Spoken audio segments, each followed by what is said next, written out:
13, questão 76. Divulgava. Página 13, ainda estamos na lista 12. Questão 76 dizia o seguinte: leia o texto e atente à condição de equilíbrio do acrobata. Acrobata chinês cai de uma corda bamba em uma altura de 200 metros. De acordo com o canal de televisão estatal chinês CCTV, o acrobata estava em um cabo de aproximadamente 200 metros acima do solo. O homem tentava cruzar um vale caminhando, vendado e de costas. É uma merda, né, cara? Tem que correr mesmo. Quando perdeu o equilíbrio e caiu. Isso é bom porque deixa menos descendentes com essas ideias bizarras. O atleta estava a apenas 40 metros do final da caminhada quando o acidente aconteceu. De acordo com o texto, o acrobata sofreu um acidente por falta de equilíbrio. Usando os conhecimentos de estática do ponto material, pode-se dizer que ele não sofreria o acidente se... Como ele falou de estática do ponto material, o que obviamente não condiz com a verdade, porque se o homem fosse um ponto, ele não teria por que girar em torno da corda, né? Porque ponto não tem tamanho, não tem momento. Mas como o enunciado fala de estática do ponto material, a única condição de equilíbrio da estática de ponto material é que a força resultante seja zero. Então, letra A, a resultante de todas as forças atuantes sobre ele fosse nula. É isso que diz a estática de ponto material. Por mais que isso não seja o suficiente para ele não cair. Porque é importante que o momento resultante seja igual a zero. Por isso que os braços abertos, né, e usar a posição dos braços para anular os momentos resultantes que vão surgindo, né, é fundamental. A não ser que ele tenha usado a varinha, né, aí ficou fácil já, né, aí não tem muita graça. Tem costas e vendado, né, pulando num pé só. Letra B, só para garantir. A resultante da força gravitacional fosse maior do que a força normal. Se o peso é maior que a normal, ele cai aceleradamente para baixo. A resultante da força normal fosse maior que a gravitacional, ele flutua aceleradamente. A resultante da energia potencial fosse menor que a energia cinética. Não cabe aí análise energética, né? A energia cinética dele é infimamente pequena comparada com a energia potencial gravitacional, né? Esperemos que ela continue próximo de zero, né? Porque na hora que ele chegar no chão, essa energia vai se transformar em destruição dos órgãos internos. Letra E. Todas as forças atuantes tivessem a resultante diferente de zero. Não. A resultante é a soma das forças. Como assim todas as forças tivessem a resultante? A fala já começa torta. Então confirmamos que era a letra A. Equilíbrio de ponto material. Força resultante igual a zero. Equilíbrio de corpo extenso, força resultante igual a zero e momento resultante igual a zero. O que mais? 70 e... Eu fiquei puto com essa 78, quando me pediram. Demorei uma meia hora até entender o que o cara queria. Imagina nós, então. Não, mas aí que tá, cara, o que a beleza da questão, na verdade assim, eu respondi para as pessoas, entendeu? Só que eu achei a questão tão vil que eu fiquei enojado. Dá uma olhada. Olha só que coisa bizarra, meus queridos. O cara dá vários formatinhos de recipiente. Vários formatos. Oh, que belos recipientes.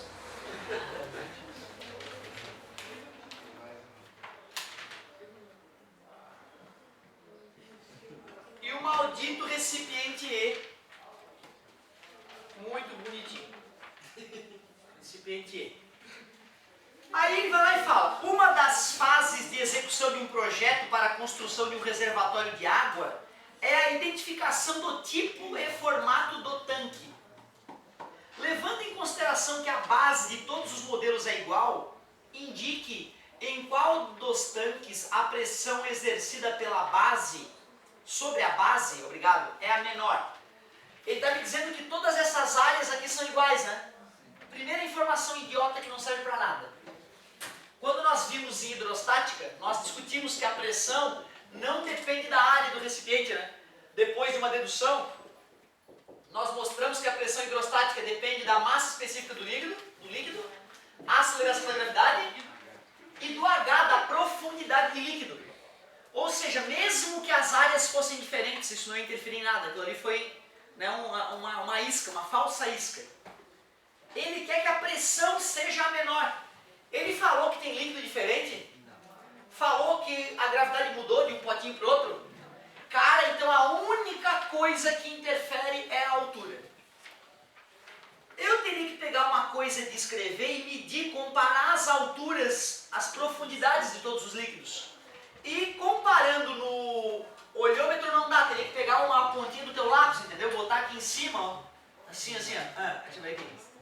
Igual, ou igual, ou igual. Todos os primeiros potinhos têm uma mesma altura de líquido. Mas ele não avisou isso. Tu é que teria que ver no olhômetro que essas alturas todas são iguais. Então as pressões lá no fundo têm que ser iguais. E justamente o potinho que a gente precisaria estar do lado dos outros, para poder comparar visualmente e sair na outra figura. Ai, que divertido. Se tu vê a altura de líquido nesse potinho da outra página, tu vai ver que ela é um pouco menor, aquela alturinha, do que as outras, ó, o safado. Então essa alturinha aqui, a galinha, ela é menorzinha que as alturas H. A galinha, eu adoro essa cacofonia tão bonita. Que nem o pelinho. Quase igual a daquela dedução importante. Então é a letra E mesmo. É a letra E não pelo formato do potinho. Outra isca falsa no enunciado, né? Ó, tem que achar o formato. Aqui o formato, ó. Tem que achar a altura da coluna líquida. Certo? Desculpa, o autor. É altas questão. Muita física bonita ali por trás. Na verdade era uma pegadinha, né? Cheio de pegadinhas, o aluno tinha que perceber que o último potinho tinha menos altura de líquido. Vamos. Próxima. 77. 77, página 13.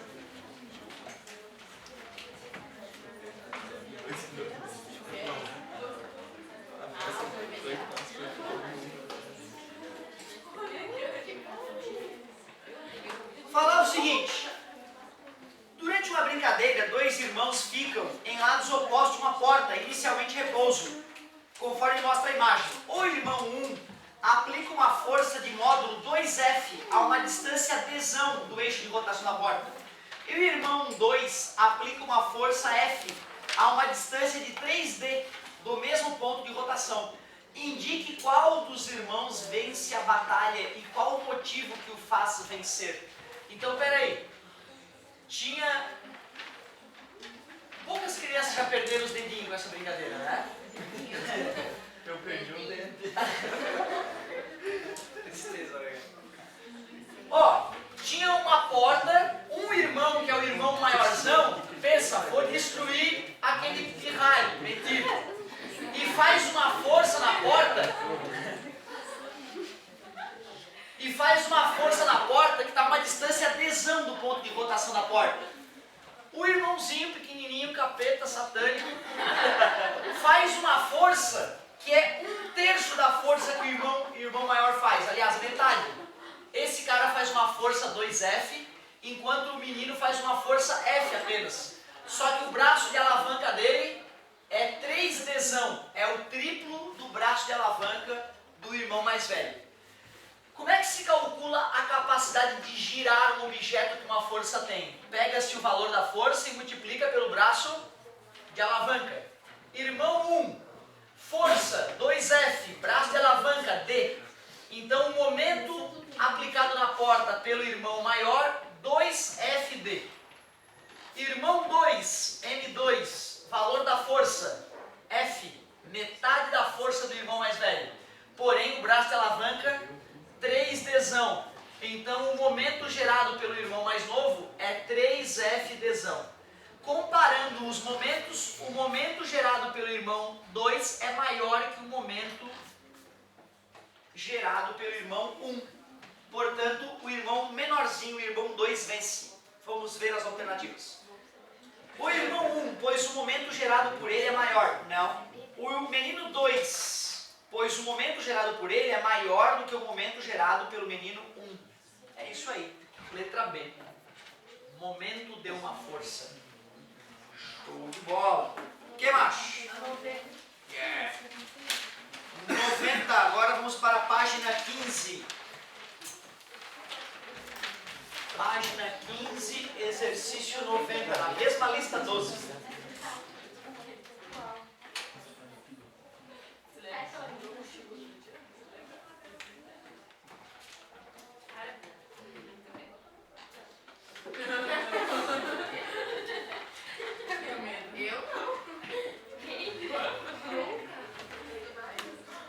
Falava o seguinte, ó, no Brasil, o consumo de energia elétrica cresceu 1,8% em setembro de 2012, em comparação com o mesmo mês do ano anterior, atingindo 37,6 mil gigawatts-hora. Os dados constam do levantamento mensal feito pela empresa de pesquisa energética, EPE, divulgados no dia 29 de outubro de 2012. O setor comercial, com uma expansão de 6,2% em comparação com setembro de 2011, foi o segmento que mais contribuiu para o crescimento do consumo de energia, principalmente na região sul, onde a elevação registrou 8,4%. A quantidade de energia elétrica consumida pelos fornos de uma panificadora ao longo do dia está registrado no gráfico a seguir. Para um valor de R$ 40 por kWh, ao longo de 30 dias estima-se um gasto. Galera, quando ele me deu o gráfico, ele me deu o gráfico de potência em quilowatts por hora. E olha o que ele disse. Ele disse que às 5 da manhã liga meio quilowatt-hora, dá 0,5 kWh. Isso das 5 às 6 da manhã. Depois das 6 às 7 da manhã, ele vai lá e liga 2.500 kWh, 2,5 kWh. E fica 1 hora com isso ligado. Aí desligou os fornos só às 3 da tarde, às 15 horas ele volta a ligar o forno. Mas só o forninho pequenininho, de 500 watt-hora ou meio kWh. E fica com eles ligados até as 18 horas. Das 18 até as 19 horas, ele aumenta um pouco o consumo, que vai para 1,5 kWh. Para finalizar, das 19 horas até as 20 horas, ele liga mais aparelhos na padaria, chegando a 5,5. 5,5.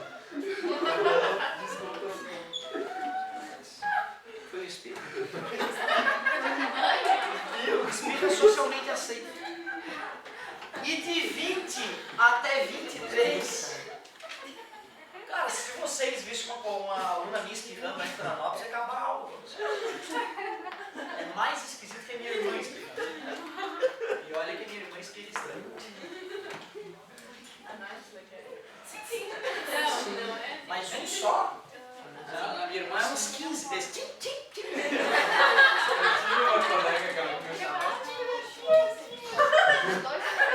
Tem uma menina lá em Florianópolis que ela começa a espirrar, acaba em aula. Até a galera se recuperar. Calma, tá tudo certo. Rinite sob controle, vamos embora. Ó, potência, meus amigos, é energia com o passar do tempo. Então, se eu quiser calcular a energia, eu tenho que pegar a potência e multiplicar pelo tempo.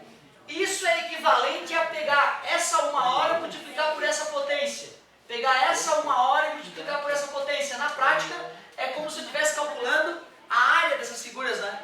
Então, tu vê, para calcular a energia toda gasta, eu, na verdade, posso calcular a área dessas figurinhas. Poxa, essa área aqui é 1 vezes 0,5, vai dar uma área de 0,5. Essa área aqui é 1 vezes 2,5, que vai dar uma área de 2,5. De 15 até 18 eu tenho 3 horas, concordam comigo? E como a altura é 0,5, 3 vezes 0,5 dá mais 1,5 de área. Do 18 para o 19, 1 hora. 1 hora com 1,5 kW operando. 1 vezes 1,5, 1,5. Essa área aqui, 1 hora de funcionamento, 5,5 kW. de potência ligada. Multiplicando, dá 5,5. Finalmente, do 20 ao 23 eu tenho 3 horas. E essas 3 horas estava com 1 kW. 1 vezes 3, 3.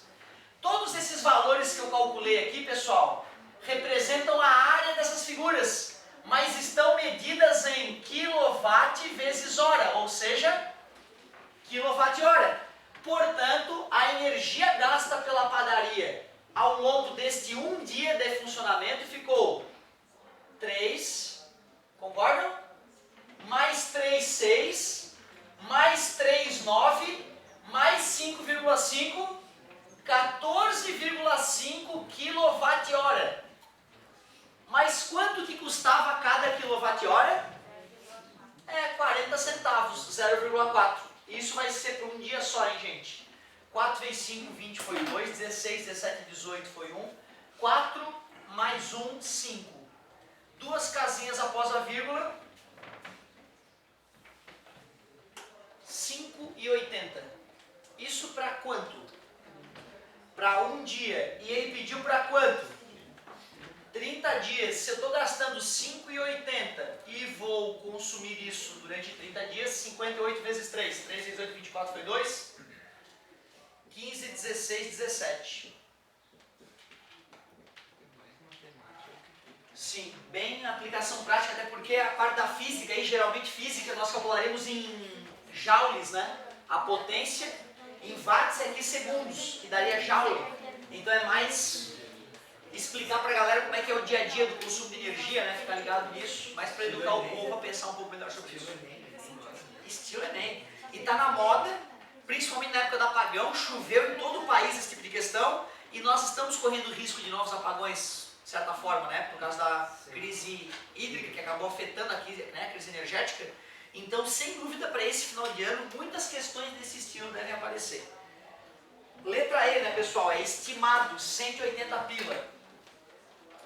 Esse kWh ainda está em promoção, pelo jeito, né? Deu uma aumentada grande o valor do kWh ultimamente. Então, ficou mais salgada a conta de luz. 100? Obrigado.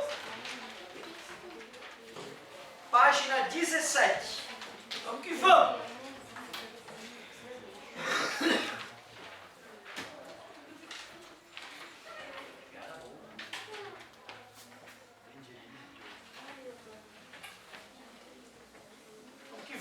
Página 17, lista 12, questão 100. Pode-se montar uma câmara escura, tem um erro gráfico nessa questão, galera, foi isso? Pode-se montar uma câmara escura com uma caixa de sapato. Para isso, fura-se um dos seus lados e retira-se o lado oposto a ele. Coloca-se ali papel manteiga. Para ver a imagem invertida, é preciso que a caixa esteja em um lugar escuro, ou que o observador use um pano preto sobre a cabeça. Quando um objeto bem iluminado é colocado na frente da câmara, sua imagem é projetada invertida no fundo da caixa. Em uma câmara escura de orifício com 10 centímetros de diâmetro, o orifício é orifício, orifíciozinho, um pequeno orifício. Que história é essa, cara? O cara vai lá e pega uma câmara escura e aí avacalha com a caixa, faz um furo enorme. Não. Esse furinho, meus amigos, é um furo diminuto. Não pode ter 10 centímetros de diâmetro isso. Acabou a câmara escura, acabou com a alegria da criançada. É um furinho humilde. Obtém-se a imagem de uma criança com 80 centímetros de altura. Então tu vê, a criança, que era o objeto, tinha 80 centímetros de altura. Situada a 2 metros do orifício. Então a criança, que é o objeto, está a 2 metros do orifício. A altura da imagem, ele quer saber a imagenzinha, a altura da imagem que vai ficar no fundo da câmara. Já que a luz anda em linha reta, né? A imagem fica invertida. Quer dizer que aqueles 10 centímetros, já que é um absurdo dizer que os 10 centímetros é o diâmetro do furo, eu tenho que entender que os 10 centímetros é a profundidade da câmara. Ou que a câmara fosse, na verdade, uma latinha com 10 centímetros de diâmetro, né? Mas então ele se atrapalhou todo.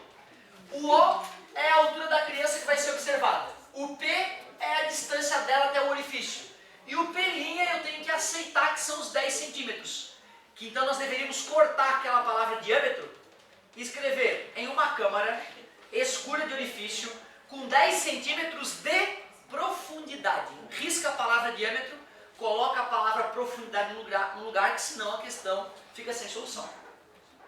Fórmula da câmara escura, por semelhança de triângulo, I sobre O igual a menos P' sobre P. O I eu quero descobrir, o O é a altura da criança, 80 centímetros. O P' é os 10 centímetros de profundidade da câmara. E o P, 200 centímetros. Cuidado com a coerência das unidades. Eu poderia cortar centímetro com centímetro, corto esse zero com esse zero, esse com esse, está dividindo, passa multiplicando. I é igual a menos 8 dividido por 2, I é igual a menos 4 centímetros. Esse menos é porque a imagem está de cabeça para baixo. Letra A. Então, não ter conseguido resolver essa questão não é problema de vocês, foi um errinho aí de digitação, provavelmente. E aí? Show! 88. Vamos que vamos. Página 15, questão 88.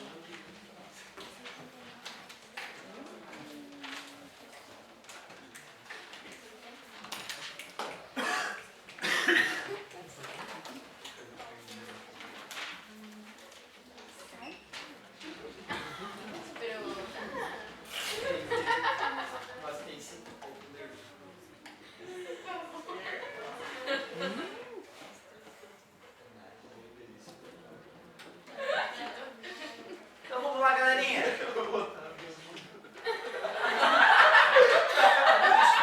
Nessas horas eu estou em alfa. Entra aqui assim, sai aqui.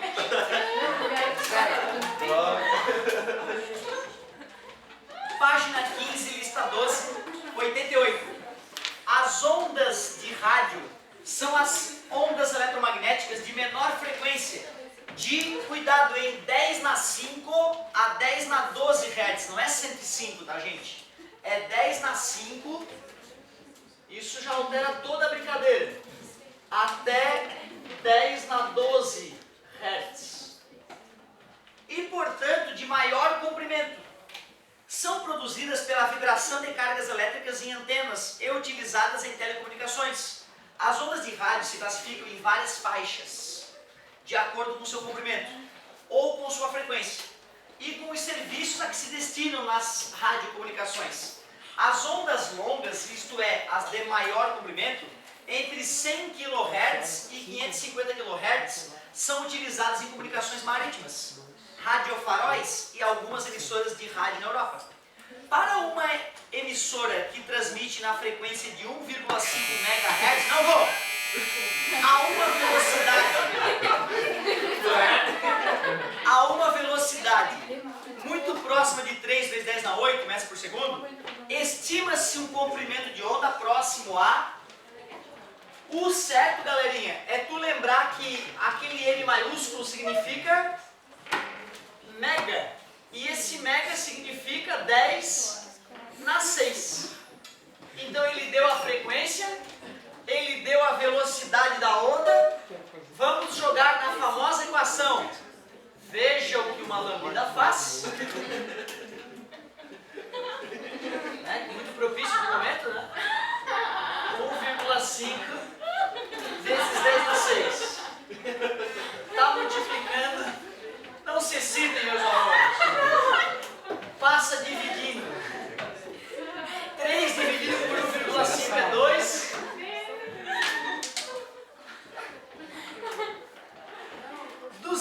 metros. É a distância entre duas cidades. Não, é 200 metros, o que é isso?